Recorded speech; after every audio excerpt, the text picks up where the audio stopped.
श्रीलक्ष्मी श्रीमहालक्ष्मी क्षीरसागर कन्यका उत्तिष्ठ हरिसम्प्रीते भक्तानां भाग्यदायिनी।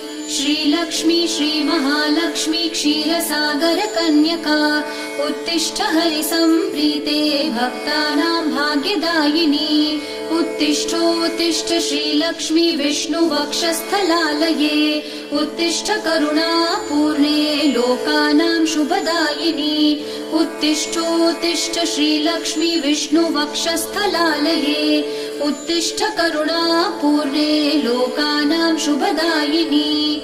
श्रीपद्ममध्यवसिते वरपद्मनेत्रे श्रीपद्महस्तचिरपूजित पद्मपादे श्रीपद्मजात जननी शुभपद्मवक्त्रे श्रीलक्ष्मी भक्तवरदे तव सुप्रभातम्।